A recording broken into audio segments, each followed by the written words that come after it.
This is the way. This is the way.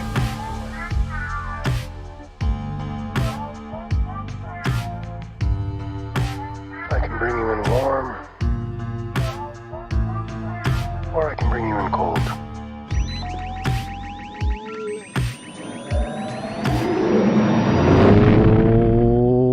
What is up, all of you Ugnots and Jawas out there, and welcome back to Mando Talk. I am your host, as always, Caleb Keller, and man, do we have a hot live stream tonight. We have so many topics, so many good things to get to, and joining me is none other than Zach Horvath. What's up, brother? What up? What up? If you hear a screaming baby in the background, sorry about that. Rough evening. Rough evening. Yeah. We eating dinner. Watching Bluey, of course. Hey, there you go. My wife's Number like, one show ever, right? We gotta take a bath. I was like, oh no. So yeah, that's what they're doing. It's something, man. We got a lot to talk about though. Dude, we indeed do, and yeah, I mean, really, there's no need to like wait this, because there is a ton to get to. But I will say, like, this Boba Fett thing that's come out today isn't even in the notes. Like, Bob Chapek, CEO of Disney, apparently has like doubled down on Book of Boba's coming in December. Like, it's not going to get delayed, so don't expect it to be delayed. He's made that 100% clear. And what's this thing about Disney Plus Day? Like, I keep getting tweets about, like, should we wait for this? Is this something we need to wait for? Because Zach, honestly, when you tweeted something about our live stream tonight, that's the first I heard about it. So should we like pause on that, or do we need to go ahead and address that? Well, I won't lie to you. I'm not real sure what it is either. I just saw it blowing up on Twitter about Disney Plus Day. Yeah. So I'm assuming, I think they said that it's going to be where they talk about, Disney Plus shows and not just like Star Wars or Marvel, kind of what we've seen, where it's actually Disney Plus across the board. Mm-hmm. Interesting. Well, with that said, though, I would expect maybe some Star Wars things, Marvel things. Yeah. Oh, you better believe it. You better believe it. I think we're going to get updates to the slate, and it be up to date for everything. Yeah, well, and also speaking of, like, Marvel's dropping content. We got new content from Marvel What If series, and even DC with the Suicide Squad, and Star Wars with the Bad Batch finale. So it's a great time as far as being geeks like you and I. And yeah, without further ado, you know what? Let's get into these things. So, Zach, if you are ready and able and willing to get through some of these off the tops, we got some hot topics like later, but we also have some important and very solid news pieces that we're going to hit a little quicker than normal, only because there's so much for us to get to. But are you ready to do this, brother? Let's do it. Let's do it. All right, we're going to hit them pretty quick, but we're going to run through them here. So, number one on off the tops. Something we missed last week, Star Wars Hunters has been delayed to 2022, and EA has committed to the Fallen Order series after the success of Jedi Fallen Order. Big news. I love hearing the Fallen Order is getting the love it deserves. What a great game. I've been replaying it on PS5, loving it. Such a good game. I can't wait to see how they expand on it. Sad to say on delay of Hunters, but man, it's been par for the course on every video game. It seems like every video game I care about at least is getting delayed. However, where I sit on delays of video games, just let it sit. Cook. Let it cook. I don't want anything rushed. If you need to delay it. Because we've seen what happens with Cyberpunk when you don't do that, and the doo-doo hits the fan. Mm-hmm. You don't want that. So what are your thoughts? Do you care about Hunters at all? Well, so correct me if I'm wrong, but is Hunters still currently a Switch exclusive right now, at least? As far as I know, I believe. Let's see. I'm going to look it up because I don't want to take. Okay. Well, while you're saying that, I do think at least it came out with like the Switch meeting or something that they had. Okay. So that's what I was thinking. It's free to download on Switch. However, it's also mobile, so it's on App Store and Google. Okay. Well, so I was going to actually say, I'm okay with the delay in this situation because it gives me some time to prepare to purchase a Switch, because I don't have one. But I think I need to get one with this game coming out. And I know, when I came over to your place the other day, you were playing like Mario Golf or whatever. Oh yeah. We wear the Switch out, that's right down my lane. So it's time for me to get that. But a delay with Hunters gives me a little extra time maybe to, set aside some cash to actually get that. So I'm not too disappointed with the delays. I'm like you. I would rather them wait, make sure everything is correct in order. And then as far as Jedi Fallen Order, the fact that they're committed to this, again, I think this is just proof and evidence continuing of Lucasfilm games now that they have like a solid foundation, like an umbrella, if you will. They're making good moves, and I'm very happy with everything they've been doing lately, and the fact that they're committed to the Fallen Order franchise. And I'm interested with the word they keep using with that, Fallen Order franchise. They're not throwing Jedi in there. Like, I'm wondering if maybe next we could get Sith Fallen Order. Like, I don't know. That's just where my wheels are turning. But I'm excited. I'm excited to see what they can bring because I loved that game. Yeah, no, it's a great game. Go play it if you haven't. Number 2 on the list, Indira Varma shared her experience of working on Kenobi. This comes from Metro News. Quote, "It's such a beast, like an octopus that needs wrangling, but I'm having a brilliant time. Obviously, I can't say anything about any of it, but director Deborah Chow and Ewan McGregor on the acting side have somehow made it feel like an independent movie. Everyone has input, and there are no fraying tempers," end quote. What do you think of the quote? Well, for me, the big thing that caught my eye, because I know initially when Disney purchased Lucasfilm and Star Wars, the idea of Kenobi getting a movie was the thing.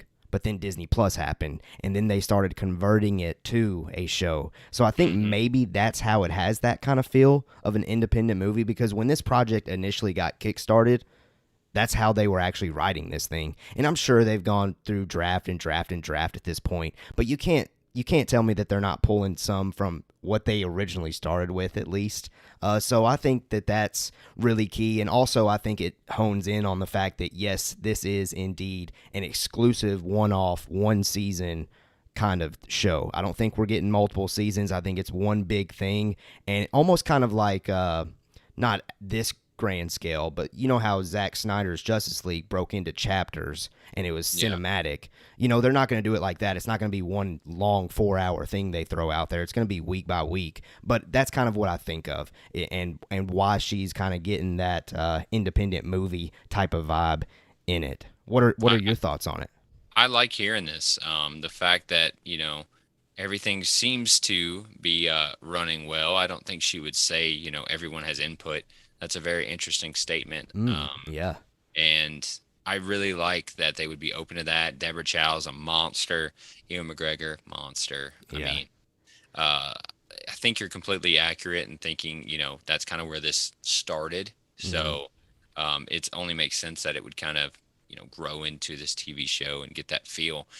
Me personally, I love it's a TV show. Give me freaking more hours. Give me as many hours as you can pump. And TV shows being that avenue recently, I love it and I want more of it, and we'll see where it goes. And I'll just say too that I, even maybe a year ago, I was still of Star Wars' movies for me, and I've always wanted a Kenobi movie, but man, what they're doing recently has kind of gotten me on that. Show is a better route, especially with these characters that we really love and that we can dive deeper into in that show format.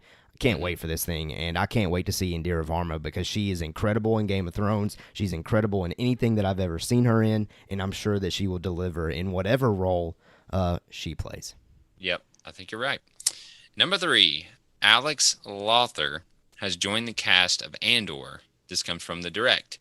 It's an unspecified role, but he comes from movies or maybe a TV show. I can't remember what this is. End of the bad word world. And he comes from an episode of Black Mirror. If you haven't watched Black Mirror, it's crazy. It's awesome. It's creepy. And he's actually going to be in The Last Duel starring Adam Driver. That movie looks awesome. Dude, that movie, honestly, is that coming out this year? I think it is. I think it's coming soon. Maybe behind all of the Marvel things that we got coming out this year, as far as movies go, that movie lands for me. Because when I saw that trailer and I saw Adam Driver, I was like, "Oh, yep, I'm in." October 15th. Ooh, okay. I'm down for that.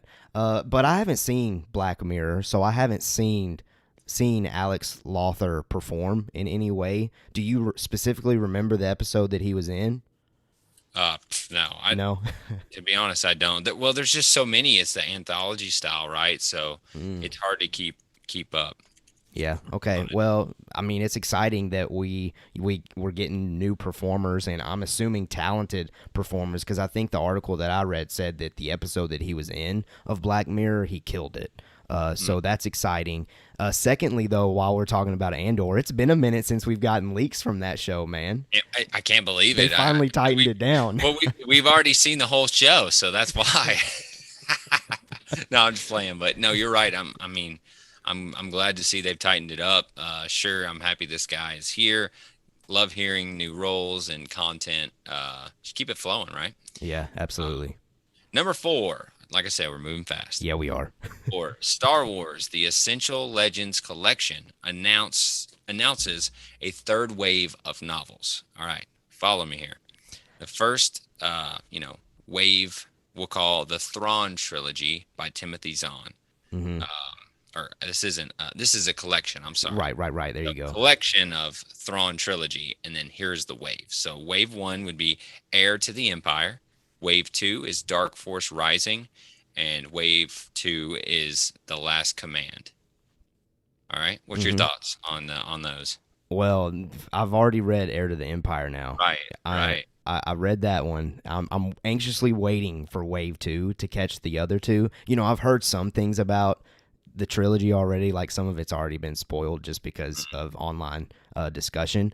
But I'm very into it. That first book I can't recommend enough. It really, really dives into Thrawn. So those of you that want to know more about Thrawn, go check out that trilogy. Yeah. All right. And then the second trilogy is the Darth Bane trilogy by Drew Karpyshyn. Karpyshyn. Yeah. There you go. So wave 1 is Path of Destruction. Wave 2 is Rule of Two. And wave 3 will be Dynasty of Evil.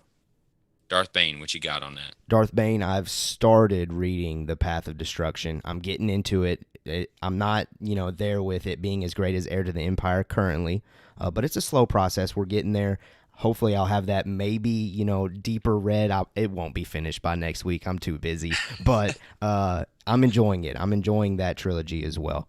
What else is in that essential collection? We got the X-Wing series. So that's Rogue Squadron. This is by Michael A. Stackpole, by the way. The first one's Rogue Squadron, and that's in wave 2. And then wave 3 will have Wedge's Gamble. Very interesting. Very interesting.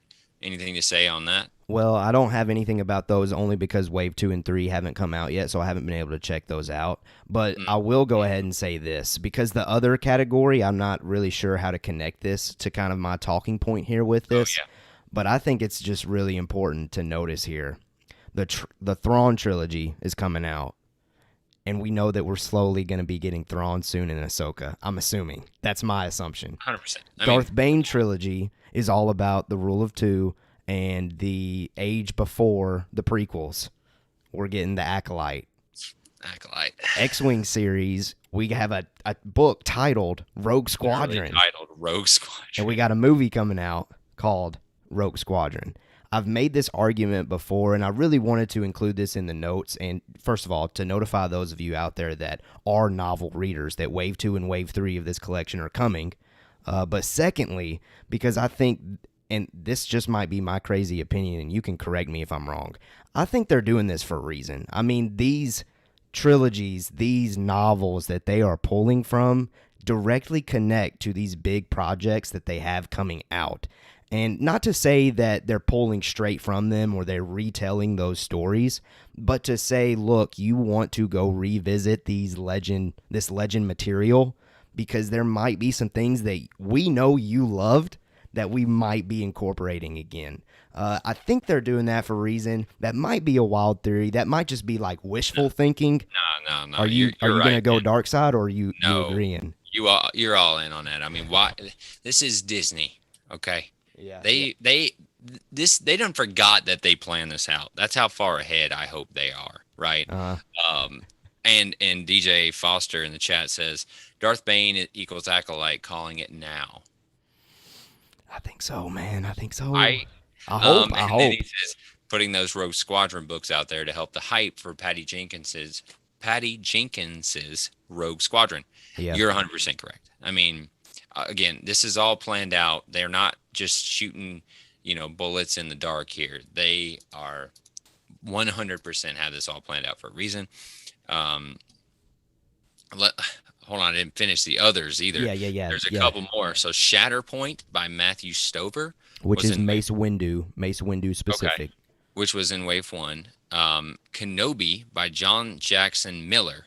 Guess when that's coming out? April 2022. So I didn't talk about this. Wave 1 was June.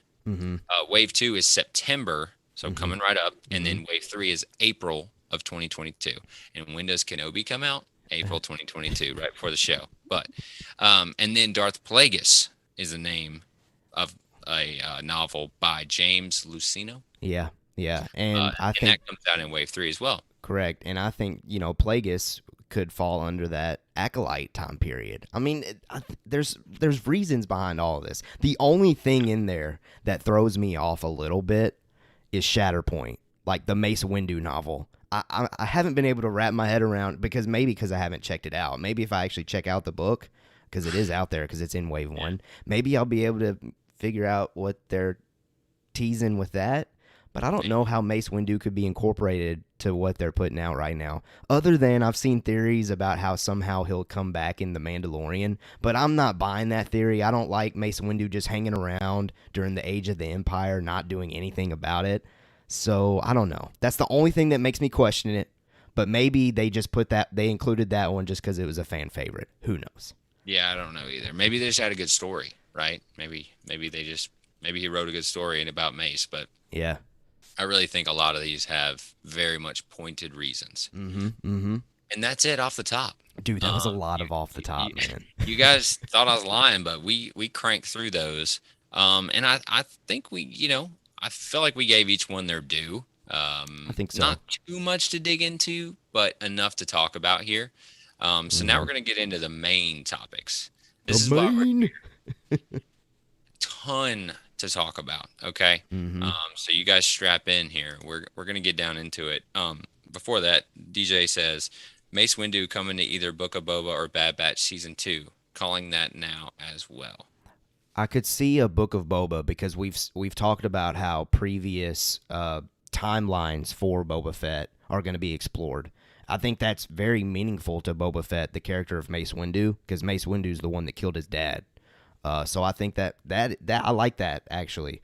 Even if it's just a scene, or a scene or two, that would be cool. And Bad Batch Season 2, that could work. Maybe he could come out of the shadows and reveal that he actually survived.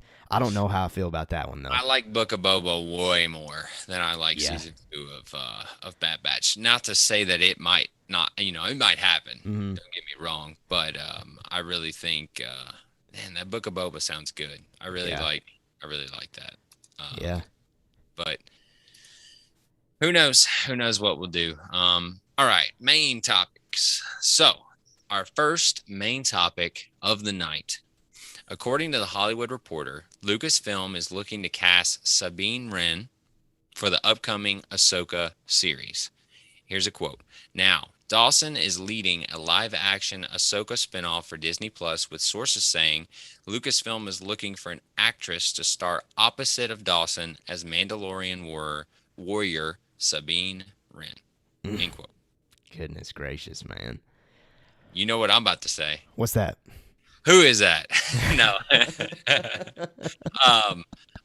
I looked it up. Obviously, I've heard of this name throughout Star Wars. You can't get through Twitter or, Reddit or any of this without knowing who Sabine Wren is. But, yeah, give it to me. People are pumped, so I'm going to be pumped too. I don't know. It's just another reason I need to watch everything, I guess. But give me your thoughts on it first. Well, Rebels. I love Rebels. I love me some Rebels. I love me some Sabine Wren. Anytime you include Mandalorian content into animation, it usually clicks. And Sabine's arcs, and specifically her arc to get that dark saber that you saw in the thumbnail, that you saw there a second ago, is very incredible. Like top tier Star Wars, in my opinion. And man, would that be super cool, because and here's a little spoiler. And, I hate to do this, but I feel like it's important to do this with this conversation because you haven't seen Rebels. However, it got spoiled to me anyway before I even saw Rebels, and I was still able to enjoy it. Yeah. But Sabine at the end of Rebels does go off with Ahsoka to go after Ezra. So that lines up then with Ahsoka wanting to find Thrawn, because I still think that really the reason why she's trying to find Thrawn is because she wants to find Ezra. So it makes sense that Sabine would be incorporated, and it's not really that shocking to me because it legit makes sense. And I really think that this Ahsoka series could be like the Rebels spinoff or sequel that a lot of fans were hoping to get in animation style. I think that might have been shelved, and rather they do an Ahsoka live action. And I think we're going to see some of those plot points in the Ahsoka show, and incorporating Sabine Wren into that arc just makes sense. But since you don't really know who, or you know of her, but since you don't have like background with this character, like, does this get you super excited, or is it just one of those things where it's like, okay, that sounds cool because I trust the fan base kind of thing? I'll be honest with you. I read it as two things. I'm gonna go dark side. I'm gonna go light side. Okay. Okay. So light side of me is very happy to see, they're doing kind of what fans expect, right? Or want. They're telling the story that somewhat makes sense. We already have this character that people love. If she's tied to Ahsoka, then why would you not have her in the Ahsoka show, especially if she's alive during this time, right? Mm-hmm. The dark side of me goes, all right, Dave, I know you love your characters, man, but we can expand a little bit, right? But that dark side of me is very, very, very small in this regard. I'm very excited. I'm happy to see that they're pulling on content. We talk about it all the time. You have this entire toy box, sandbox of characters that we already know and love. Pull on that. Give us good stories. Yeah.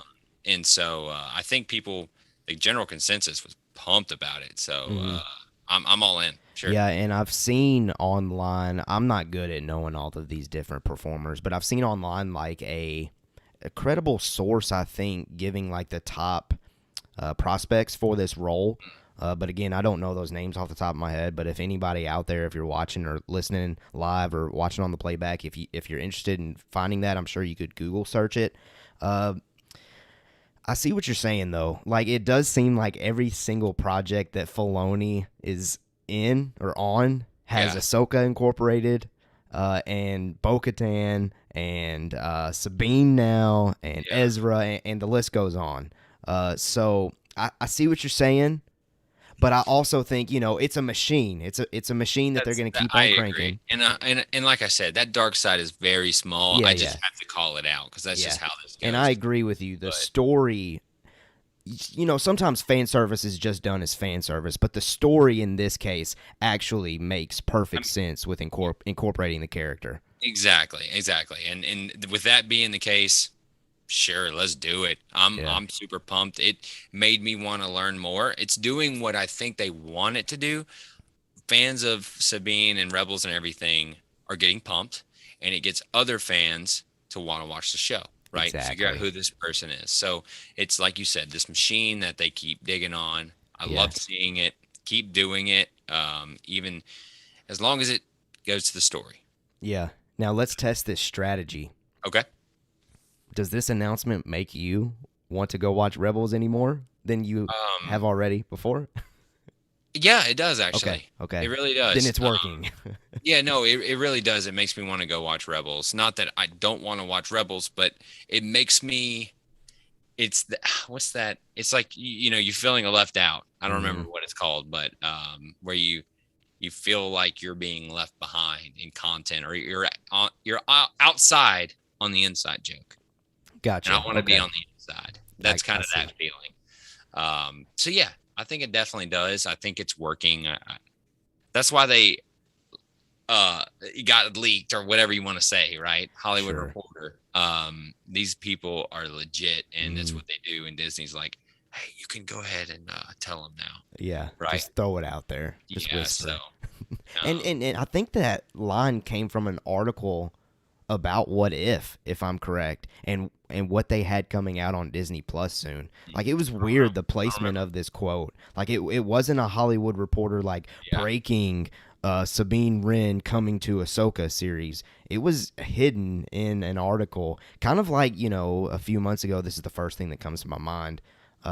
Hidden in an article, I think before the massive news of Gina being let go, was that Gina's contract had expired and they didn't renew it, and then like the following day is when the big article came out. It's almost like one of those things. Like, it's big news to us as Star Wars fans, and they're just throwing a little one-liner there at the ending of an article and expecting us not to freak out.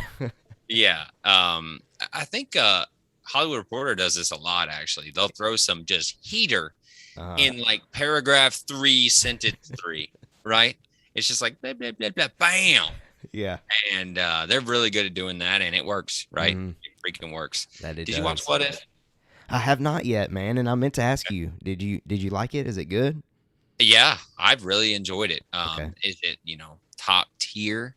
No. Okay. But it's really good. It's really good, and it's really cool to see they are going all in on the multiverse. Type okay. deal. Okay. It's very cool. You should check it out. It's worth checking out big time. I'd be lying if I wasn't feeling a little dark side like the past couple of days with that. Mentally, I was kind of like, because I was reading people talking about it, and inside I was like, lately Marvel has been winning compared to Star Wars. Yeah. It'd be great if Star Wars animation remained king. So I'm going to give it a couple of days. That is pure evil. That is my Palpatine coming out. Well, I'm just thinking, I don't know if it was as good as these past episodes of Bad Batch. That's good to hear from you then. If that's the case, then it probably won't be close for me. It was close. It was close in the content because it's 30 minutes long. It's the same type of format. They basically run through the first Avenger movie, but with Peggy Carter as I know this isn't Marvel, to compare. But it's really fast and really really well done, and it gets the job done for the show. This what if this happens? A single event can change everything, right? That's what this whole show's about. So in that regard, it's very cool. But in terms of like, oh, this is amazing, you gotta watch it, I wouldn't say it was there, but it's really good. Especially, people keep forgetting, this is Marvel Studios' first, jump into this format. I mean, dang, they did a great job with it being episode 1. We got Chadwick Boseman coming next week. But compared to the Bad Batch, you can tell that Star Wars animation has been doing this for a little while. For a while, yeah. I don't know. It's just more clean, I guess, is the only way. It's a well-oiled machine. Yeah. And I don't even know if it's fair to compare them, but that's just kind of, a good litmus test. Is it better than the Bad Batch? It's right up there. Maybe, I probably enjoyed the past episodes of Bad Batch more. Yeah, hard not to, man. Yeah, I mean, because they've just been incredible. But is that all you got on the Hollywood Reporter here, Sabine? Sabine, first of all, no, it's not. It's not all that I have, because I have a lot of emotions for it. But it's great to hear, and I think my head starts spinning. I think they're very easily setting up this big major event that they keep teasing with all of these different shows. It'll be great to one day see. I'm saying it here right now. I think this is going to happen, to one day see all of the big Mandalorian characters come together, of Din Djarin, Bo-Katan, Boba Fett, Sabine, all in action together wearing Mandalorian armor. Ooh, that is going to be something to see. And that's all I got for right now. But we could keep going. All right. Heater. I like it. And DJ says, Keller, watch What If as soon as the show's over. What If was legit. With all exclamation points. We'll see if that gets done. However, the Bad Batch comes first. If I can't get What If in tonight, then I probably won't get What If in until maybe Saturday or Sunday. It'd be good to get on tonight, I would say. Get a little refresh or a little, palate cleanser before Bad Batch. Yeah, I think so. And it's only like I said, 30 minutes long. It's worth it. Okay. All right. All right. I've been excited to talk to you about this one. So next main topic, Taika Waititi reveals that he has a story for his Star Wars film. This comes from The Wired. Quote, it's still in the X space stage, but we've got a story, and I'm really excited by it because it feels very me, end quote. And then he starts talking about the story. He says, quote, I tend to go down that little sincerity alleyway in my films. I like to fool the viewer into thinking, ha, it's this. And then them going, dang it, you made me feel something, end quote. And I'm going to say one more quote and then we'll get into it here on how he views the franchise or his view of on his entry in The Mandalorian. He said, it doesn't take itself too seriously, but it does believe in itself. That quote right there, I freaking love. Okay. The fact he says it doesn't take itself too seriously, but it does believe in itself. That to me is everything about Mandalorian. That's everything about MCU, specifically Thor Ragnarok, which he directed. That little sentence sums it up so much. And that's why I love Taika Waititi. He gets it, man. He understands how to go for the heartstrings while being dumb and goofy and ridiculous, but still being so high quality. I don't know how he does it. I can't wait to see what he does with his Star Wars film. The fact that he says it feels very me, it's going to be crazy. It's going to be weird. Yeah. The rules are going to get bent. We're going to see some nuts force stuff if there is Jedi. And come on. There's got to be some sort of force wielding, right? What are we going to get? What do you think, Keller? Well, I will say this. I have some feelings, some thoughts. All right. When he says feels very me, like you said, he makes these crazy, wacky, but great stories. Yep. And I can already see it now. And I think this is going to be unfortunate, but I can already see people that are just like, Star Wars is this way and this way only, that are probably immediately going to not like this film, unfortunately. But I think you might be right. And to that, I say, I don't care. Yeah. That's what I say. And I'm the same. Like, yeah, I'm with you. Like, I'm going to give it a chance because, first of all, I think it's going to be great. And second of all, because it's a Star Wars project, why would I not give it a chance? So when he says feels very me, that is honestly the first thing that I thought of. I know people out there that are like, no, Star Wars is this way and this way only, are already going to shut it out. It's going to be honest. I don't want to go this dark, but it could be very similar to The Last Jedi, like reaction-wise. And what I say to that, my counter to you, I knew this was going to come up, Last Jedi. It's how we do it. Yeah, we always bring up. It's a perfect segue to talk about Last Jedi. And Julian, I see your comment in the chat asking about Bad Batch. We'll get there in a second. Oh, yeah, baby. Oh, yeah. Don't you worry. We're getting predictions coming your way. So just give us 1 second. We'll finish up Taika here. I think because he's not tied to the Skywalker saga, people will be more open to it. Now, that sounds a little dumb that people would be so tied to that they would get so hurt about Last Jedi or whatever. I think that allows him to do whatever he wants. And I think they're going to make that very clear when this thing does come to fruition, they actually film the thing. He has it written and we see it in trailer form. They're going to make it very clear that this ain't like what you think Star Wars, like you're going to see Star Wars bones. Proof. The Mandalorian. He directed an episode of Mandalorian. Did it feel like Star Wars? 100%. Yeah. Did it have goofy, kind of silly things like Grogu flying on the thing? Yeah. And it worked. And it was awesome. So give me more of that. And the fact, like I said, there's the two quotes really is, I like to fool the viewer into thinking, it's this, and then them going, it made me feel something. And then it doesn't take itself too seriously, but it believes in itself. That's a life motto right there. You should get that on a t-shirt. Don't take yourself too seriously, but believe in yourself. I'm going to start saying that, and they're going to say, where'd you get that? I said, I don't know. I came up with it. I don't know. There you go. But yeah, so anything else about Taika? I just can't. I think it's going to be great. I think it's just going to challenge a lot of fans, a lot of viewers into, rethinking what their Star Wars actually is. And I did see DJ in the chat mention how he thinks that this could be a Solo sequel. I think he'd be great with that character, but I have a feeling that with Taika and how talented he is, I think they want to give him a clean slate, like completely. I think this is going to be completely new characters, and maybe in an uncharted territory as far as the saga goes, like maybe way after Rise of Skywalker, or maybe even like way before, or who knows. I think it's going to be so separate from what we've seen before that I think they're really trying to avoid familiar characters. I think you're right.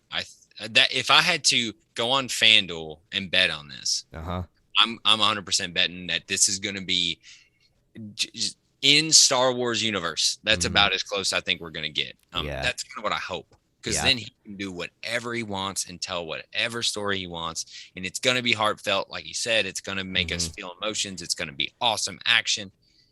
It's going to be sick. Yeah. And it's almost like that Rian Johnson like motto that we've kind of, as fans, wrapped our heads around, as far as, we think Rian Johnson would be great for something completely separate. Yes. Like he's doing this trilogy that somehow has legs for like 100 years and is never going to get made. I don't know. Julian says, also another great Taika film. Boy, I watched it for a film class and loved it. Also another great Taika film. Which one? I'm not sure which one, but they're all great. I know that. The ones that I've seen, at least. I watched it for a film class and love it. Taika was also a great actor. That's fair. I do think Taika is a really good actor as well. But go ahead. Speaking of Suicide Squad, was he in that? He did it, baby. That was him, right? One. That's right. Okay. Suicide Squad's nuts, by the way. Nuts. Did not expect it to be that crazy. But Julian, did I say a Taika film? I don't know. Maybe we glanced over one that he did, and I don't know. But Julian, let us know, because I'd love to know which film you studied. I mean, that's awesome. Yeah, dang. Sorry, Julian, but all right. With Taika, complete. You good on that? Yes. I can't wait for it. I think it's going to be goofy, crazy, maybe even slightly tacky, but funny. It's going to be great. Yeah, 100%. That probably sums it up. All right.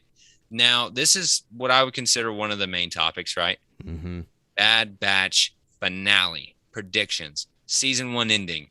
We had an incredible part 1. Dude, yeah, we did. And I completely forgot. We didn't even get your thoughts last week, so we might need to pause. Great job doing last week. You guys know, I'm a daddy of 2 now. It's hard to squeak out some time, but luckily, honestly, I was really tired, and I don't even think we were home. I think we were doing something, or I definitely would have been on it. But quick thoughts for me. Amazing. I've watched it, I think, 3 times now. Oh, wow. I loved this episode. The reason I watched it 3 times is because of, part 1 of part 2. They get me with that every time. But I thought it was fantastic, man. The crosshair stuff. Oh, baby, the twist. Julian responded. He said, it's set in New Zealand, where he's from. It explores his cultural background. Interesting. Maybe he's saying the title of the film is Boy. He says another great Taika film, Boy. Oh, yeah. Okay. Yes. I think so. Okay. No. Yeah. I've heard that A Hunt for the Wilder People, I think that's what it's called, is really good. It's a Taika Waititi film as well. So if you like Taika, apparently that one's great. I need to watch it as well. But Bad Batch part 1. Great. The Omega stuff is awesome. Them being on Mandalore, awesome. Camino. Yeah. And the Hunter, I felt like Hunter was being a leader more than he's ever been this episode, right? Now you could say, oh well, he said leave me or whatever. That's somewhat, being a leader. But this time he's asking him, he's begging his friend, why are you doing this? Please come be with us. We are not your enemy. We are not your enemy. And it just doesn't. I don't know. It doesn't seem to crack. Yeah. But I loved it. So to tie into that, let's get into our predictions for tomorrow. Let's do it. We're talking about Crosshair. So one of the big things, right? Huge twist that I had a feeling that he might say, but I definitely wouldn't have put money on this. That he already had his inhibitor chip taken out. Yeah, man. Did that hit you when he said that? You're just like, oh no.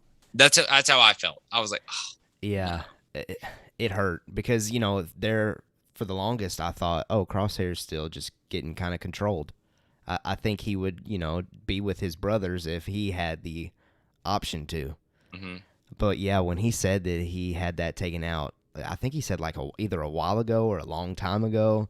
Something like that. That hurt, man. Like that he's been making all of these decisions completely, independently.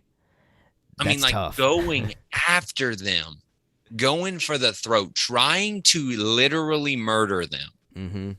Right?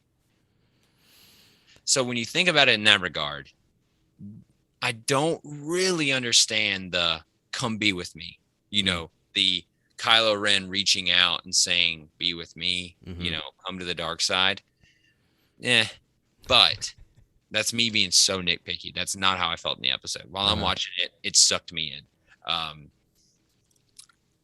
It hurt me. I was like, oh, no, he's making the decisions himself. No. And then it does redeem it a little, when he says like, look, does he shoot the dudes? Yeah, he ricochets like straight up one shot, just one shot, boom, boom, boom, boom. And he literally kills them all. First time we've seen that in a long time. I noticed that. I was like, yes. Yes, but, death. yeah, no stunning. Thank God. But that was a great shot, obviously Crosshair. But what did you think?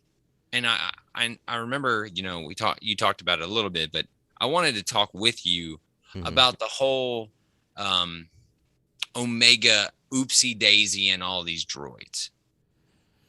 Did you even consider that? Like, did it hurt your brain? Were you like, well, that's a little dumb, but like her letting the droids up into the so many of them that there's just a gajillion of them. Did you even? Well, correct me if I'm wrong. She was doing that on purpose, correct? To try to give. She was going to do a couple of them, and she was like, oh.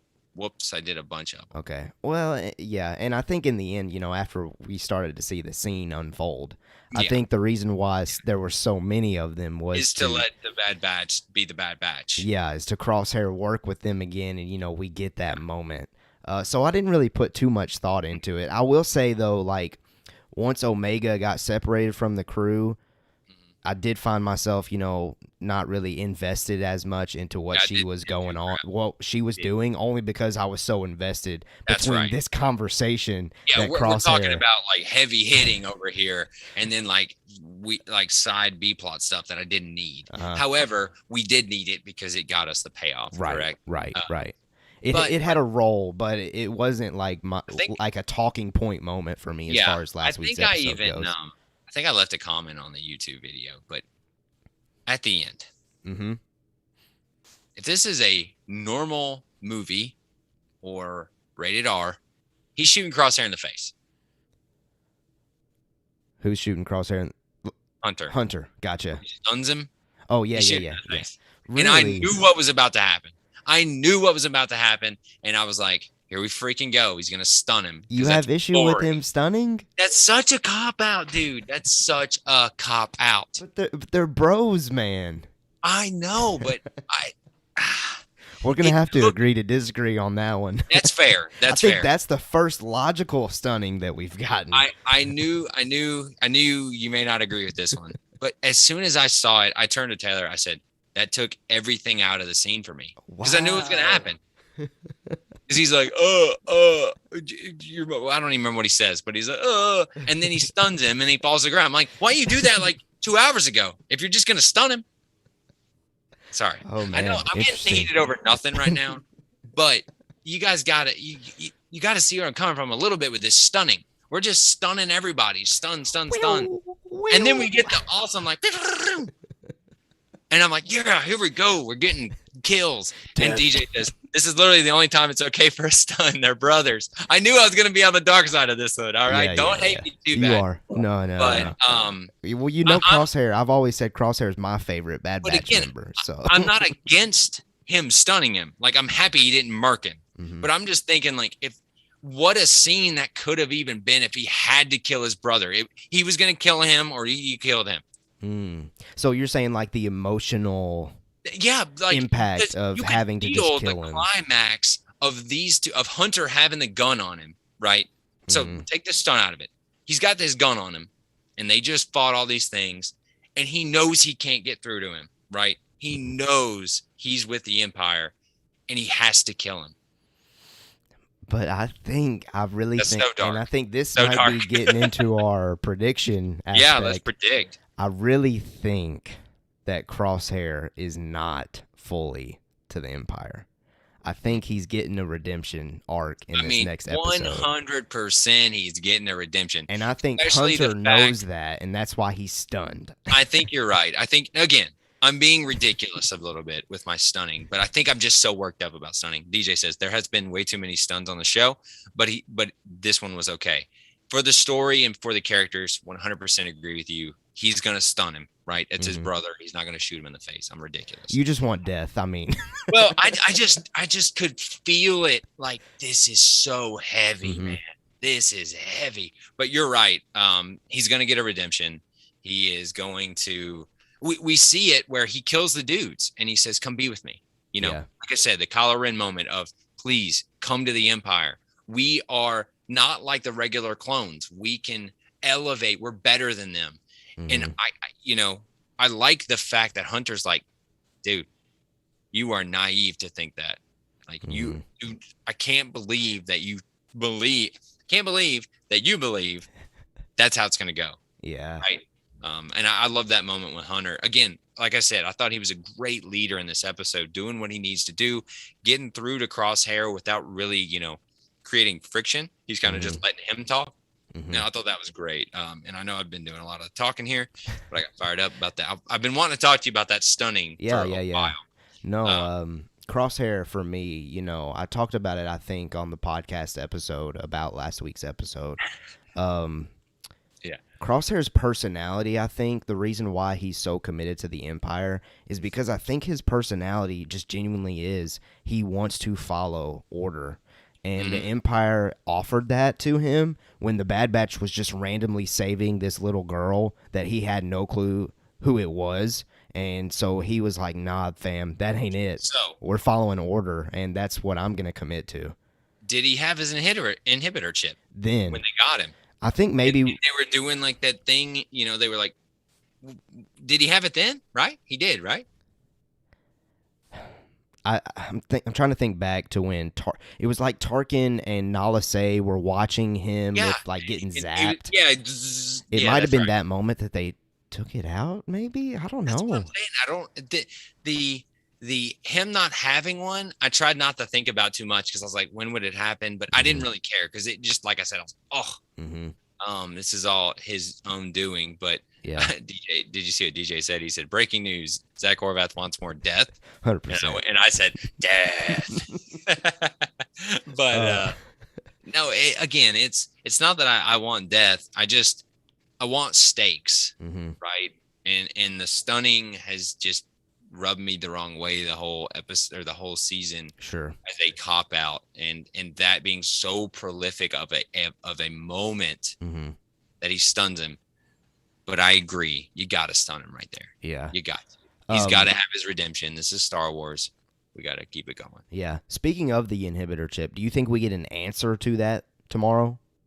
Of when he got it taken out? Like they elaborate on that, do you think? Ooh, I don't know. I didn't think about it.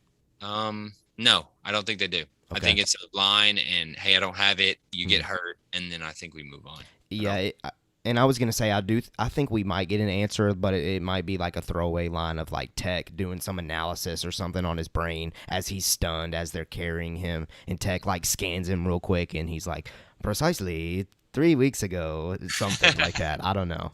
Of Tech just saying Does it lend that. itself to think that Omega and them have been on the run for a little while, like for a good while? Well, and that is one thing I That's guess we what can I remind thought. ourselves of. There's a few episodes in there where there's like a jump because they're getting off a ship or something, and they mention a mission that we didn't see. So I Exactly. think there has been a lot more time Yeah. in between some of these episodes than we realize. Like they don't really let us know. So that was the first thing I thought was when he said I had my inhibitor chip taken out, a long time ago or whatever. I was like, well, dadgum, how long has it been? Yeah. Like, how long have they been on the run? Because, to us it seems, but Right. to them, this could be months and months of True. being on the run and being bounty hunters, and that makes it even more heavy, right? Mhm. That your guy, your buddy, your brother is with the Empire. Yeah. Yeah. And all he wants is order, and Yeah. he wants his brothers to just follow orders. This is what we Mhm. were made for. It's pretty freaking good, man. Yeah. Pretty freaking I'm good. trying to look at the notes as far as Crosshair goes. Does he Okay. survive? Does he survive the finale? I think he does. I initially thought he wouldn't, but I really think he's going to survive this. This is Only Julian's because we've answer. gotten a second season greenlit. Julian asked this a little while ago, and I told you we'd get back to it, Julian. Don't know if you're still here or on VOD, but we're getting to it. He says, does one of the Bad Batch die? Question mark. And then he says, personally, I think Crosshair kicks the bucket. Julian, I'm right there with you. I think especially how it ended, I think he's gonna die. I hate that. I hate that only I because think Rampart might just shoot him in the head, like I said. Sorry, like, I'm how getting dare you? I'm getting my LaCroix going. You can Ooh. probably hear it for this because No, I I'm hear it, deep but- in this Bad Batch conversation right now. You So get that LaCroix if out. you can hear that bubbly, I apologize. But bubbly. Yeah, I'm in on that bubbly. But no, I don't know. I'd go 70% Crosshair dies, 30% he lives. DJ says Crosshair definitely survives. He's too cool to die. And that's where that 30% comes from. We know a season 2 is coming. It just makes sense that he would go, oh, sorry, guys, and never mind. But the fact they went all in with him saying, no, I don't have an inhibitor chip. This was my That's true. decision. that How do might you be the redeem line him? to throw in there to let the fans know that he's not coming back. That's what I'm saying. He's like too far gone. And he's Mhm. even trying to recruit the Bad Batch to be with him. It's So like that's why I think Thrawn or maybe Darth Vader, as some people have talked about, or Boba or somebody kills him in some ridiculously sad fashion. Okay. Okay. I'm going back to my prediction. I think I said, or we have said a long time ago, he's going to die so the Bad Batch can survive, right? He's going to make the sacrifice. Yeah, I do think I've been saying that. I guess I'm reversing my steps. Maybe I should, to be consistent, maybe I should stick with my gut throughout the season. I think early on in the show, I predicted that at the end of the season, Crosshair would sacrifice himself. Yeah. And I think it lends I'm like itself. 50. I'm like He's 50-50. I'm like 50-50, Okay, honestly. Okay. You're on the fence. So, Yeah. He's stunned. Let's look at the situation. He just said he wants order. He has been trying to kill them for months, it sounds like. He does not have an inhibitor chip. It's all his doing. And he just wants to be with the Empire. He sees the end of the clones. Hunter sees the end of the clones, right? They both see it. Yeah. Hunter wants to help and get away from the Empire because he knows the time is over. Crosshair wants to stay with the Empire because he believes they're so good and so legit that they will keep him around. He's dead. Come on. The evidence is there, man. But you know what? You let us know. Those of you listening live or watching, on the playback, let us know. Do you think Crosshair survives, or do you have any other wild predictions for Crosshair in tomorrow's finale? What do we got next as far as predictions? All right. Coming up next, Bad Batch crew. Just The Bad actual Batch crew, general. baby. The crew. the crew, our boys, and Omega. Yeah. Question, and I am excited to hear your standpoint, and I want you guys listening or watching back, I want you to put it in the comments here or live chat. Will there be any elaboration on Omega being present when Clone Force 99 was created, or will we get any more information about Omega? Like, will we dig into that any deeper? Keller, that is probably, outside of like the emotions of just last week's episode, the implications of Omega being actually older than Clone Force 99 has been probably the thing right afterward on my brain as far as from last week's episode goes. This was huge, and it was just like a 2-liner that was mentioned. But I think this is really important, and I am very curious to get answers behind this. I think, though, that there's a ton riding on, like, just the Empire doing damage to Kamino and Crosshair that we might not be able to answer that type of question for the finale, part 2, tomorrow. I think that might have been something set up for next season. I don't expect, like, a huge elaboration on that. Maybe at the very end of it, just to tease next season of Omega, or maybe the Bad Batch crew asking her, like, what do you mean you were there when we were being mutated? That's big. I'd love to hear your thoughts on this, man, because I haven't heard them about what you thought of this. I didn't really even I heard it the first time around, but like I said, the next few times I watched it, I really tried to dig in and pay attention. And fascinating, right? Fascinating little snippet, like you said, is so quick, couple lines. But the fact she's like, oh, yeah, here and here and here, and this is where you were. And it's like, huh? What? Come again? What did she say? Yeah. I thought it was very fascinating. I don't even know if they'll come back to it, though, if I'm being honest with you. Yeah. Especially with Kamino being gone, which, what a scene. What a scene. Dude. It was shot perfectly. Perfectly. With Grand Moff Tarkin, I don't know if he's Grand Moff yet. I don't remember, but it's weird. Him saying "Fire when ready." You're my fire when ready. Incredible. Yeah, I was just like, "Oh, here we go." Yeah, but I agree. Yeah, I agree with you. I don't think we're getting an answer behind that. I just thought it was interesting because it is one of the things that a lot of people are talking about from last week's episode. Do we see Omega with the Kaminoan lady that is her friend? I don't know. I can't remember her name. I don't think so. Nala Se. I don't think so. And I think we're actually going to talk maybe a little bit about Nala Se later in our predictions. So there's a little tease for you to stick around. But I don't think that they're going to reconnect. Okay. At least not tomorrow. All right.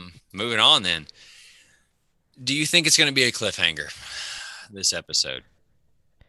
Do you think something bad's going to happen to one of them and it's going to be a cliffhanger? So I think if there's any Bad Batch member that dies, it's Crosshair, and outside of that, honestly, I feel very safe in the fact that everyone else is going to live as far as the crew goes.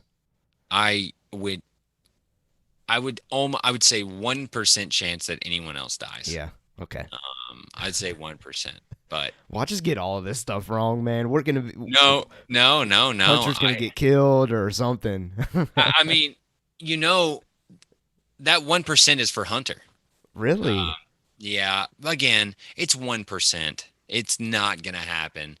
However, if I had to pick someone to die, baby, that would be heavy. It would be. It'd be very heavy. I don't know how you would get. Well, I guess his death would be how you get people to come back for season 2, wondering what the heck's going to happen next. Yes, I don't expect that one though.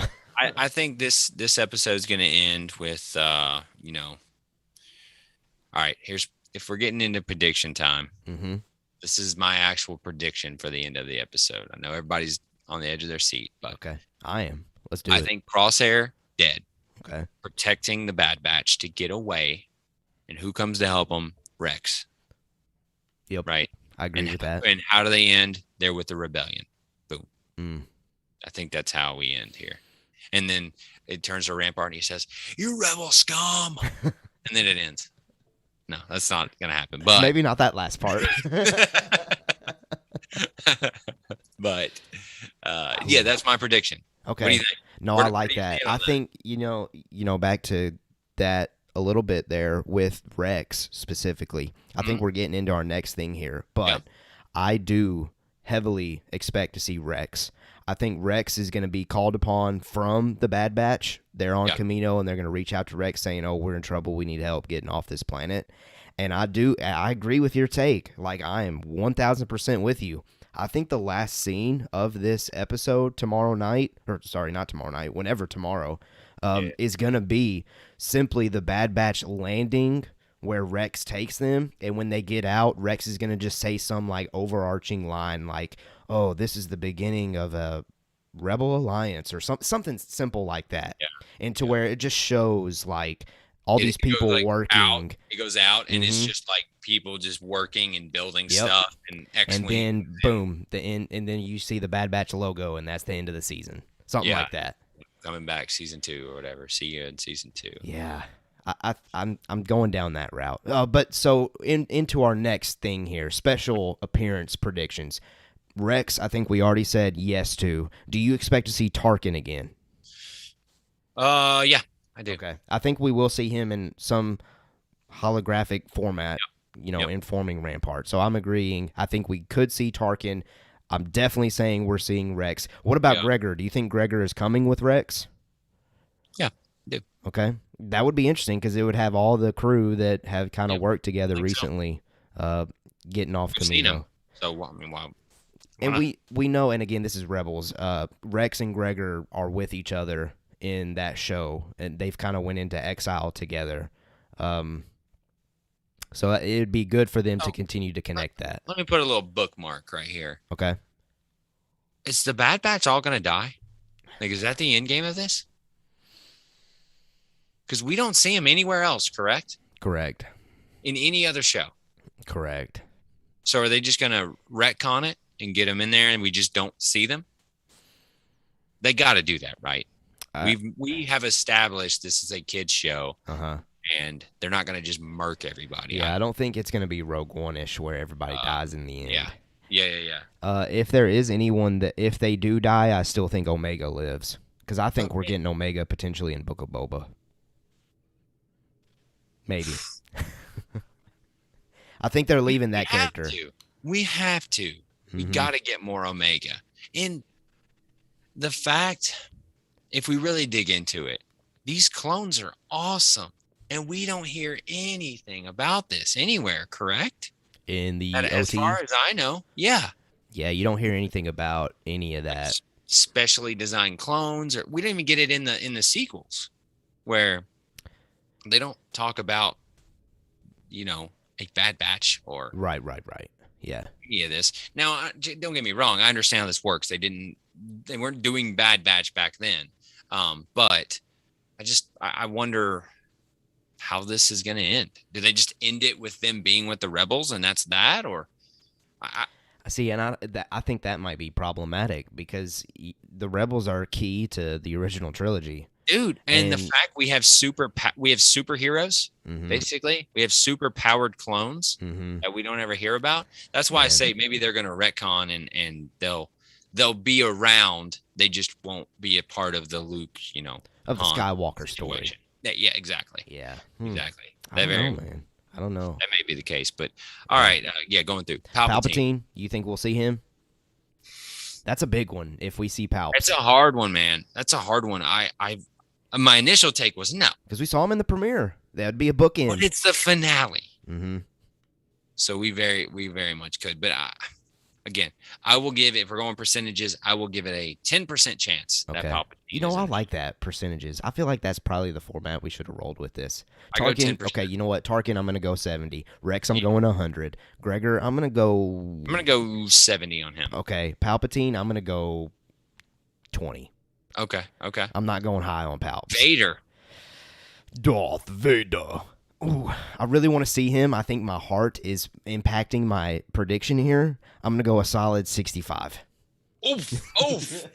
I think it's good. I think this is possible, man. I think I'm at possible. 45. I'm at Ooh. 49%. I'm just under half that we see Vader. But my God, man, I mean, sway me to Okay. over 50%. Pitch it. Be a salesman. So Vader, he is the dark Sith Lord of the galaxy, and I think there's a reason why we got him in the final season of the Clone Wars in the Clone Wars animation style. I think even DJ might have mentioned that in our Discord earlier this week, or maybe he mentioned that somewhere else where we were talking. But, and speaking of that, Discord link is in the description. If you're watching with us right now and you want to keep always talking Star Wars with us, click that Discord link and join our community. Before you pitch any farther, the James Bros say, I honestly have no idea how this could end. Maybe Crosshair reveals where they are taking the clones and they go and rescue some.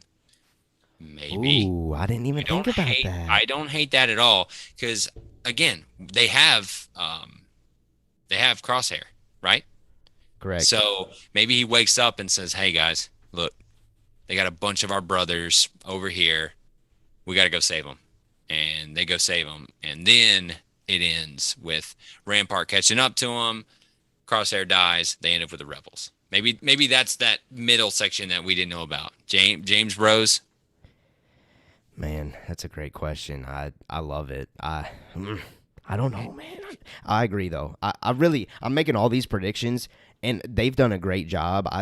I'm clueless, honestly. I mean, to be fair, yeah. I mean, all of these are straight up predictions that are out of nowhere. Yeah. Anything could happen, and I love that. I love it. So sorry, my Vader. No. Dude, always interrupt. We always interrupt for the people that listen. That's true. So your guys' Vader takes are more important than our takes. hey. Essentially, it's true. DJ says Crosshair will let the refs. I'm thinking he's saying regs die. Die. Yeah, I think so. You might be right. Vader, I forgot Crosshair's a hardo. Yeah, that's true. But, Vader, I think the reason why we could see him is, again, we've seen him in the final season of the Clone Wars, and I think that is... You're going to say that's a cop-out, doesn't count. What do you mean? Too easy. Keep going. You didn't sell me yet. I'm walking out of the meeting. And it's Darth Vader. There's myself. All right. So... No, I think it would be cool, man. It'd be cool to have Vader incorporated into the story somehow. The reason, okay, here's my pitch. If I'm going in that sales meeting and I'm on your side, right? We'll say I'm at the 65%, and this is what I thought you were going to say, but this is my idea. To me, right, the Bad Batch has been a freaking thorn in their side, right? Ooh. You've tried the clones. You've tried your new volunteers. They still ain't dead yet. We got to call in the big guns. Yo, Palps, get your boy out here and kill these freaking clones because they're pissing me off. That's why we see him. And that's who kills Crosshair.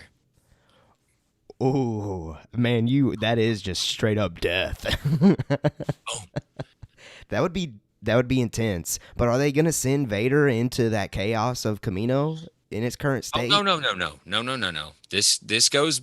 There's going to be some middle section we haven't called out yet, where they get caught up by Rampart and the Empire. I don't know what that is going to be. It may be the Empire finds the Rebel Alliance and they somehow I don't know what's going to happen there. But I think if Vader does come around, it's going to be that level of, holy cow. Like Rogue One. Yes. Yeah. Especially with what we've seen in the Clone Wars show and, how that ends and how pretty dark it is and sad. That'll make it even more sad if he has to come in and do some work. I like it. I like what you're saying. Yeah. Did I sell you? You going to buy it or? I would buy it. I'm all in on that. James Bro says, what if Vader hired Cad or Boba to find the batch? Just a thought. Love thinking with you guys. Yeah, we love having you. Absolutely. Thanks for joining us. Thanks for putting input. But what do you think? Do you think Vader hired them? Cad or Boba? I think it's a little early for Boba to be hired at this point. But I could see I could see Cad.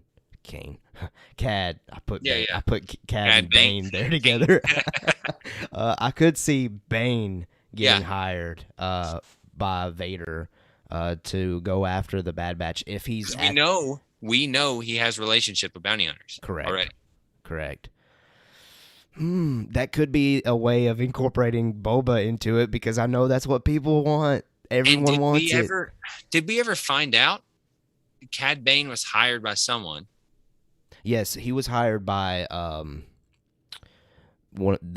Kaminoans.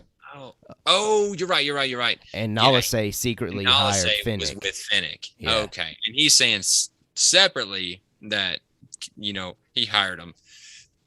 Maybe we do see a bounty hunter again. That'd be pretty cool. I wouldn't be against that. And I think those are next on the list.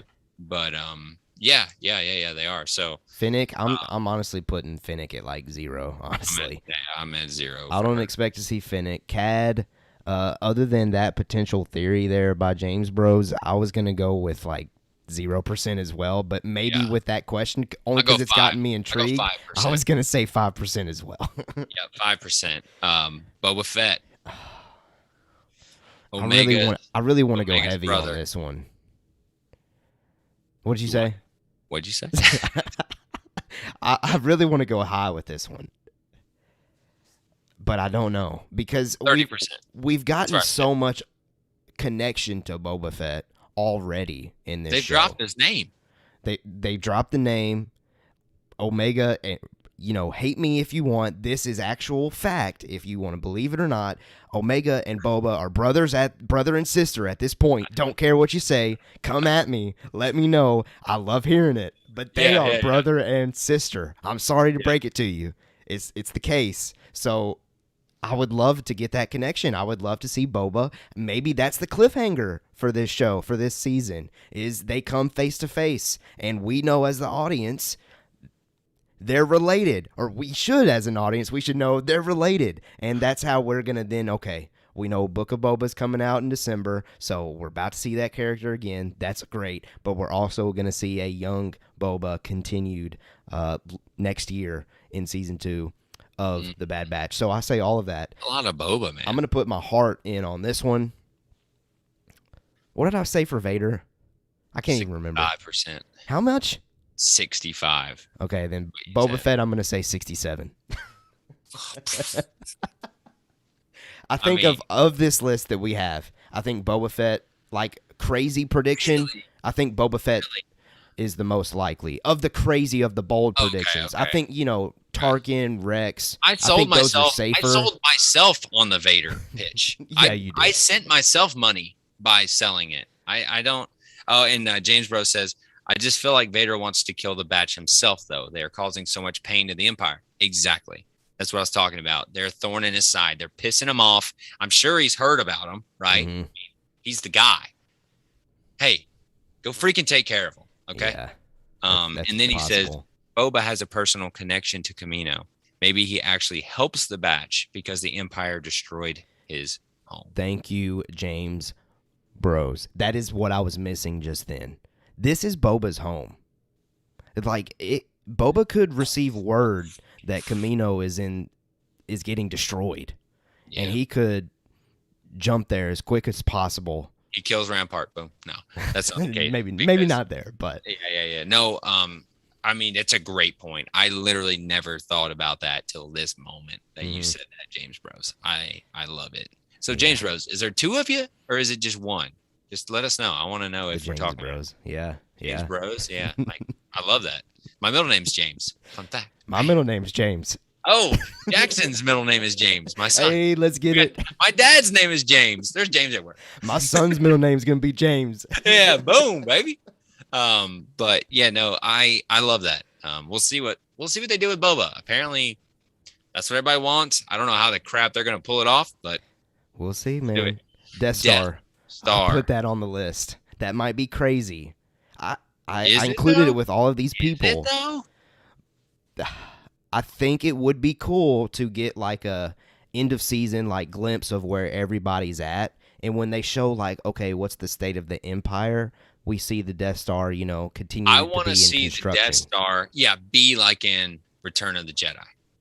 Okay, like at the end of Where it's end of Revenge of the Sith, even too. Whenever they're building it. Yeah. Where it's just kind of like this, looks like the Lego set. Yeah. That's what I want to see. I would love to see that. If we see Palpatine with Vader in that, area, oh, dude, that'd be just so sick. But we'll see. I don't know. I didn't give it a number. So let's see. Oh, DJ says Boba saves the day. I love it, James Bros. And James Bros says it's just one, but my brother and I have a podcast. Hey, there you go. Let's get it. And then so go check out James Bros. And I just died laughing at DJ's. My middle name is not James. Felt left out. Yeah, you should. This is a James gang. LeBron. Even LeBron's welcome on this show. Even LeBron. Hey, DJ, you're just out, man. I don't know. No, it's I don't know what does D. I'm assuming DJ stands for something. We can make the J stand for James. Yeah. Let's just do that. Yeah. You're in. Did we see Hera Syndulla? I don't think so. I would love to. I'm gonna go 5%. I'm gonna go low on that one as well. Yeah, I'll go 1%. If we do see them, it's going to be again one of those shots where it shows an update of all the characters we met throughout the season so far. I agree, but I can't put high stakes on a scene like that, so I'm going to go low 5%. I don't think I put a percent on Death Star. I'm going to go 40 on Death Star. Sorry to backtrack. No. James Bro says the gang. James gang. That's us, baby. James gang. Hashtag James gang. That's it. Tweet it. But Saw Gerrera, what do we say? 0. Oh, baby. I think he is way higher than Cad Bane or Finnick, even Palpatine. I think he's higher than Palpatine. I'm going like 25, 30%. Oh, okay. On Saw. Yeah, I'm not going over 50. I considered going up to 50 because, we've seen him before, and I still think it would be interesting to get more of Saw. Yeah, I really do. I think I kind of want more of Saw personally, but it would make sense to me that if they're going back to the Rebels, he's the guy. That would be a good connection because we know early in Saw's post Clone Wars era, he does work close with the Rebels, but then he gets too radical and he breaks away. I want to see that. I want to see that. James Bros says percentage for Hauser. And I'm glad we got to the others section, and that is somebody I did not mention. Hauser is the GQ of GQ clones. Best looking clone out there. The episode, man. I loved it. And you're not wrong. He's a good looking guy. Dude, he's got the flow. He's got the tan. Yeah, he looks good. Is he saved? Where does he sit right now? He was on. I'm forgetting the planet where all the Twi'leks are from. I cannot believe I'm forgetting this planet right now. But it's where all the Twi'leks are at. And Crosshair and then all those troopers captured him at the end of that episode. Or, some of the troopers put their guns down while some of the troopers kept their guns up. And you're led to believe that he just gets captured or taken prisoner. Maybe like James Rose says here, maybe the batch starts a clone rebellion. I'm speaking with my heart now. I think we're all speaking with our hearts at this point. I have always thought in the back of my mind that might be a serious thing where Ryloth, that's the planet. Okay. Oh, he's on James, bro. He's a prisoner. So I've always kind of thought about that the Bad Batch may do this, right? That they get the clones together who either don't have an inhibitor chip, they can figure out how to turn it off or block it or whatever it may be. Why not get your bros together and bring them over? But since we're on season finale, they haven't set that up. Yeah. I don't think we're gonna get it. I think Hauser's a season 2. I don't think we're seeing him tomorrow, but I think we'll see him next season. Okay. Any others that we're missing though? Yeah, throw it out there in the chat. Do you know of any, Zach? I mean, we hit most of them. I feel like I got a lot. Did we get our old green lizard friend back? Sid. we get Sid back? I hope not, man. You were so high on Sid in the early season, I too. was. At the beginning of the season, I thought she was cool. I thought she was funny. Yeah. But it Here just we turned are. out that every single episode she was in wasn't a top-tier episode. So I Yeah. came to feel like, yeah, let's just move on. She's a top tier character too. I just feel like she's not a good, she got a lot of time. Mhm. She got a lot of screen time. I don't know. Yeah. But let Let's us know pass on that. anybody out there with more characters. We're gonna move on, but just throw it in the chat and we'll talk about it. So we're wrapping up here. We're going pretty long today. This is a long stream, but I feel we like knew. we're diving into this content like the appropriate level. I Yeah, hope like you're bearing with us. We knew it was going to be a long one. Yeah. A lot of content, especially with his predictions. It's the season finale. Yeah. Come on. I mean, we could keep going. We can go until midnight so we can actually watch the thing. I would do that. I would 100% do that. Yeah. If I didn't have a life. True. But Star Wars is life, man. yeah, hashtag. The Empire. Is Rampart successful by the end of the finale? I love this question. What does successful mean?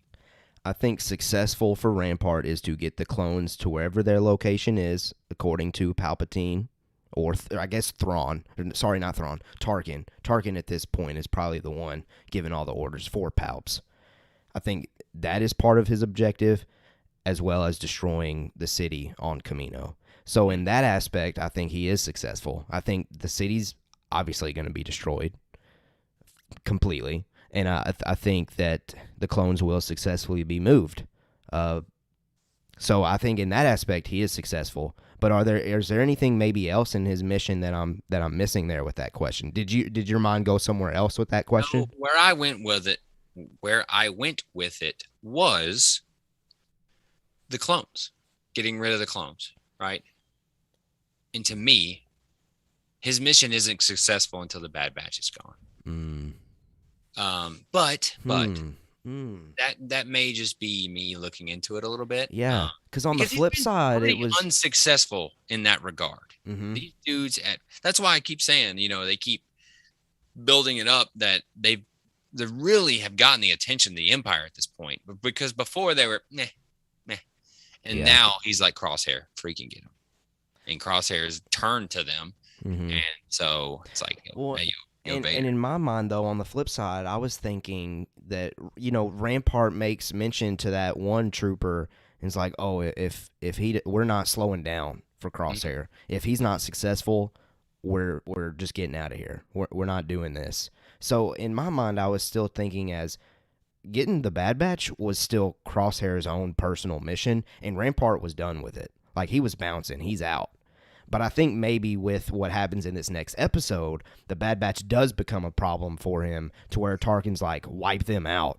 And maybe in that aspect, because we know the Bad Batch, the majority of them at least are going to survive. In that aspect, Rampart won't be successful because we wouldn't have a second season if that was the case. Yeah. I just love that question because success is always a very interesting question. What does successful mean, right? Let's go back, though. We got some stuff in the chat. James Bros says, how about a Jedi? Percentage of that? Great question. Great question. Where you at? And that makes me think of Ahsoka. Ahsoka wasn't on the list. You know who it makes me think of? Who's that? General Kenobi. That was so bad. That was wonderful. No, our boy Cal.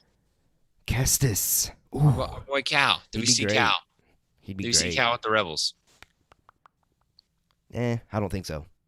Okay, I don't either. What about Caleb Doom? Yeah, that's where my Kanan. mind went. Premiere.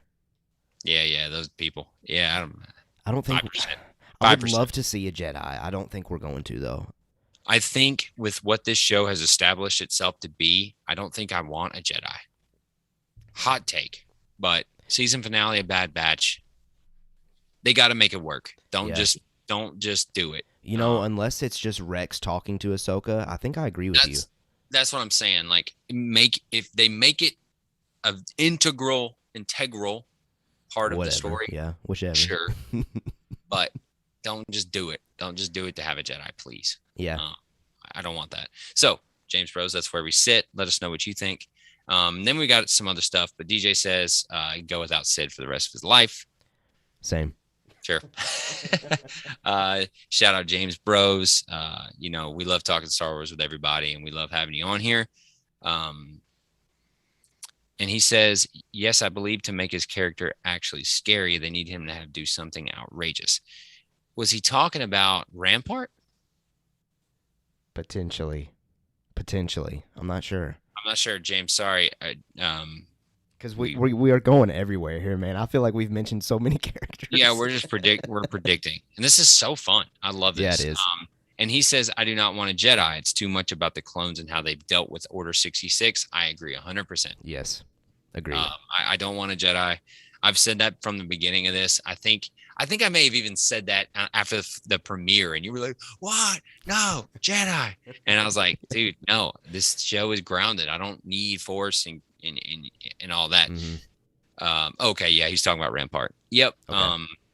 I think I agree with you. I love the Rampart character so far. Yeah, and I was going to go back to his comment where he said make his character actually scary. For me, Rampart has been great. And I think I even threw that out as a tweet. I think Rampart is playing the Imperial officer role perfectly. Like, I would love to see this character keep going. Like, I'm all in on this guy. Yeah, I want to see more of Rampart as well. I feel like he is looming. And I feel, especially after he just destroyed Kamino. Yeah.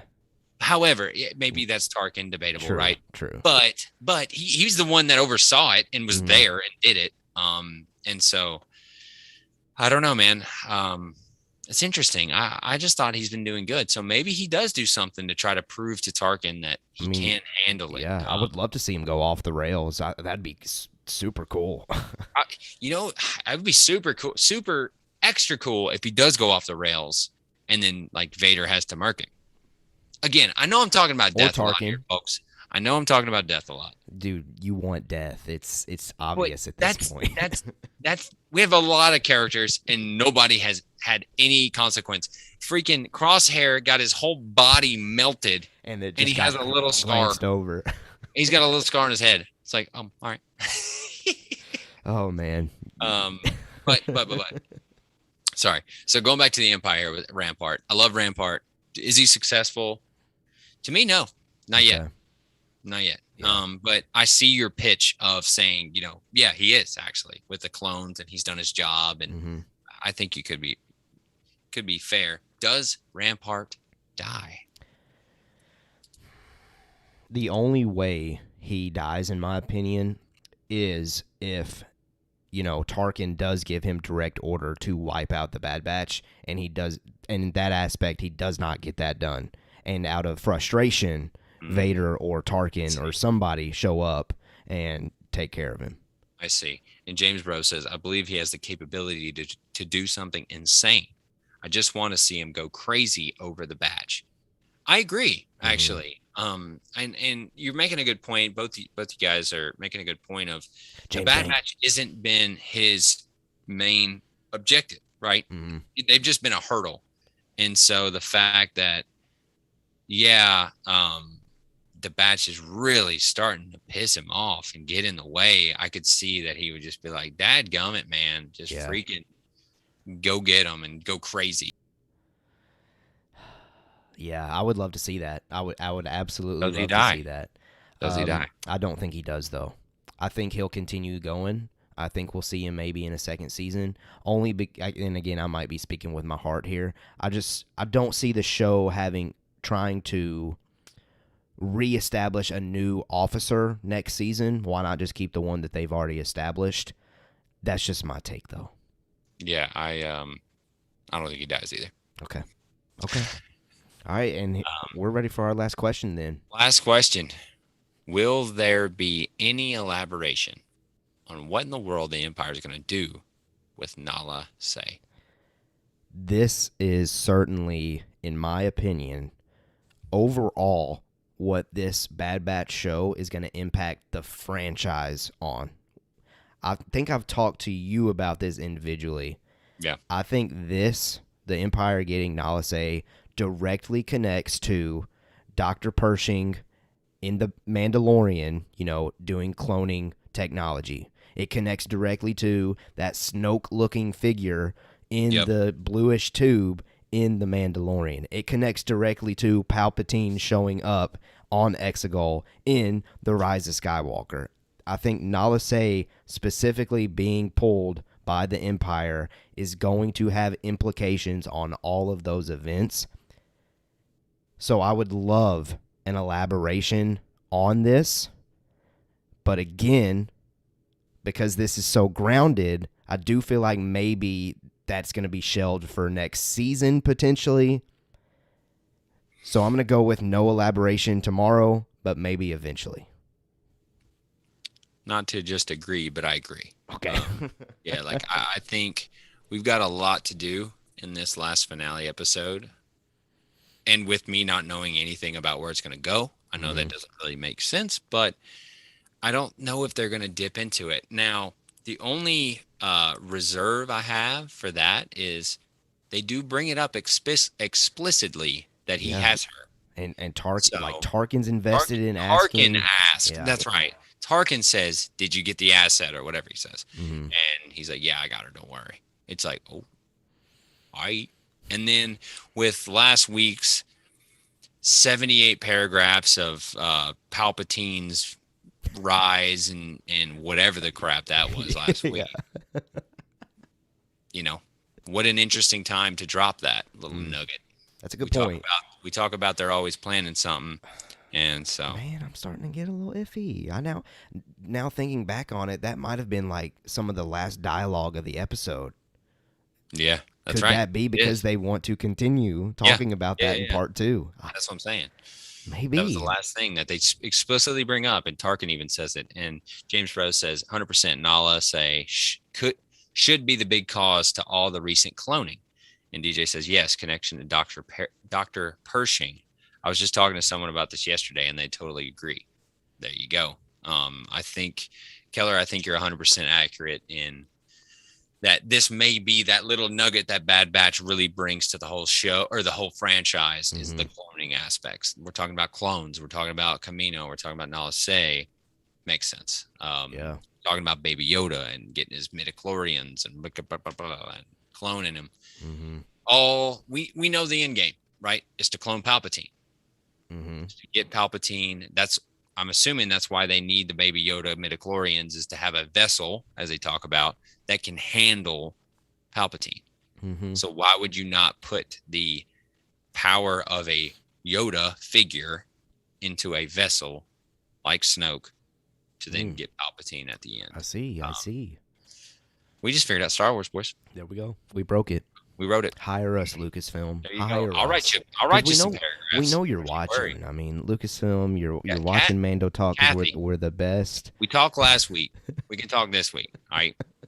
But that's it, folks. That is it. Yeah, man. That was one heck of a stream. And I had an absolute blast. We hit all of the news, and then we just dove deep into some Bad Batch predictions, and I can't wait to see maybe some of the things we talked about that we actually got correct, and I can't wait to see maybe more of the things that we got way off. That's always fun for me. Never take what we said to heart. Never think that because we said it, it's going to actually happen. I don't think it's going to happen, probably. Yeah. And so James Rose says, my hopes for this episode are so high right now. James, careful. Be careful. Yeah, let's bump down expectations just so we will, in fact, enjoy tomorrow. Yeah, let's not make this the greatest thing ever, and then it just happened to be okay. And he says, awesome talking to you guys. Followed and can't wait to join some of the streams. Come on back. Thanks, We're so happy to have you. Yeah, James Gang, what up? And we appreciate your support to everybody out there, even if you're rewatching. Throw it in the comment. If you've already seen the finale, throw it in the comment. Man, these guys are clowns. They're wrong about everything. I don't care.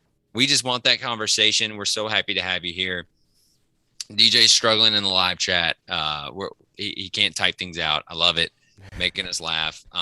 We just love being with you guys. Keller, Anything else? Dude, I just can't wait to finally see the finale, and I can't wait to review and break down the finale. That episode will be coming out on Monday on all of our podcast platforms and here on YouTube. And I can't wait to cover that. Zach, depending on how busy your weekend is, we'll try to get you on that one for sure. Because we hyped it up. We had a great time predicting it. I would love to hear your thoughts on it live, but we'll see. We'll go from there. Hashtag James Gang. Hashtag James Gang. Follow us on TikTok, Twitter, if you have not done so already, if you're watching on the playback or live. And again, subscribe. We would greatly appreciate trying to get to, if you can help us, get to 100 subscribers by the Book of Boba Fett. That's our current goal. And if you know somebody that loves Star Wars, send our YouTube link their way and say, hey, just check out these guys. I hope it's very evident that we love Star Wars. And if you have people in your life that love Star Wars, let them know about us, because I think that we would just continue to have us. I want their judgment. There we go. I think we would just continue to have some good fun. And other than that, again, I appreciate those of you that were in the live chat. And Zach, I appreciate you James being Bros, here. DJ Foster. I even saw old Tim get in there. Old Timothy. I saw that little sneak. Get away from us. So we're so happy to have you. Julian as well. Thanks, everybody. Good time. Absolutely. Finale. Right, we're going to get out of here. We hope you enjoy the finale. And as always, we have spoken.